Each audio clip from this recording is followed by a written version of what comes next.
Yes, my name is Jeanette Carter. Very early on in my life, I had very severe asthma, and in those days they hadn't sort of made great progress in the treatment of it. So I used to have tablets that really used to make me shake and not feel very well, and I couldn't get about. I couldn't go to school very often. But when I did go to school, I would have to struggle, because nobody had cars in those days. I would have to struggle up hills. And because of taking the medication, I had dreadful skin, absolutely pimples on top of pimples. I then had also appalling eyesight. And of course, because I couldn't really have much activity in my life because of my asthma, I got very plump and very fat. So I was very sad and uncomfortable because I wanted people to like me. I think we all do. There's nothing strange in that. And I suppose I did have friends, but there were an awful lot of people that were very unkind, which I took to heart. So piano accordion was fine because I could. So they bought one, I think, on the Never Never, and so I started to play it. And I loved it, and I got on well, so I'm quite good at it. I used to be invited to parties. All my friends heard that I could play. Suddenly I became very popular, and the change in me then was amazing because my health improved. So my parents were they were a nurse, they were teachers, they were everything to us that we could have. And they went without so much for my brother and I to do what we were able to do and to encourage us. A lot of us hold possessions as being essential, and really and truly they're not. If you've got friends, you can have fun, you can make up things. So I would still say that it very much is a question of give and take and not jumping to conclusions that are not there.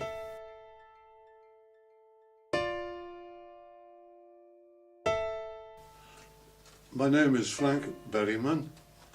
Well, the time came at 15 and 9 months when I left home and joined the Merchant Navy because of an entire break from home life and starting out looking after myself. That was a crisis then. Anyway, you got good and bad friends, but they draw you out. They make your life. There's no two ways about it. There's only 5 people in the world that I trust. That's my son, my daughter, my wife, and the 2 grandsons. And that's it.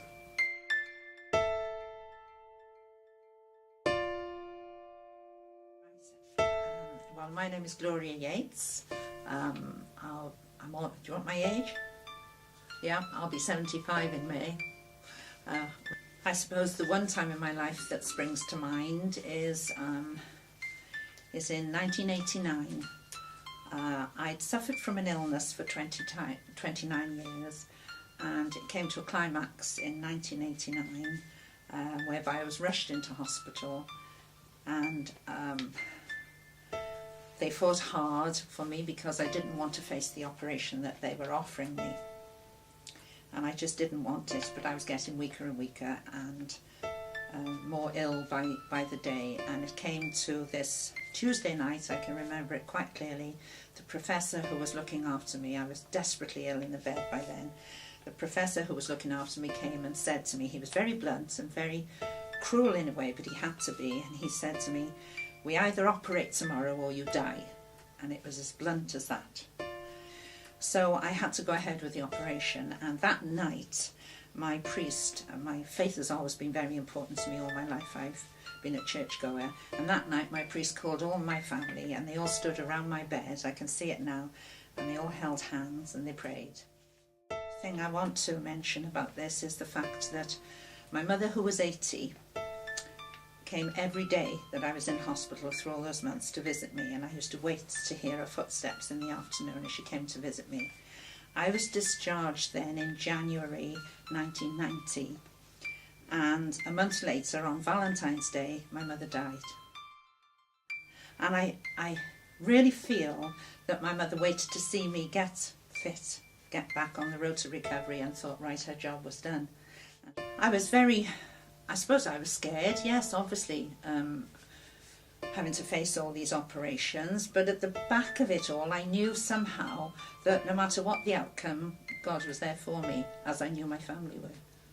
Problems and obstacles, I suppose, by sheer determination and strong will. You know, you have to be strong-willed and determined if you want something. If you want to achieve anything, no matter what it is in life, you have to have that self-belief inside you. Well, from my point of view, that's easy, because I think the more collaboration between the generations, that's the way forward. We need to understand the young people, and the young people need to understand us. And this is why, with the projects, I do a lot of intergenerational work.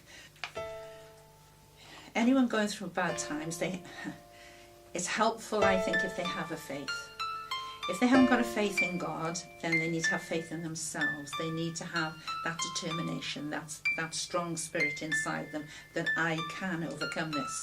And it is true, you can overcome if you've got that belief. So you need belief in whatever.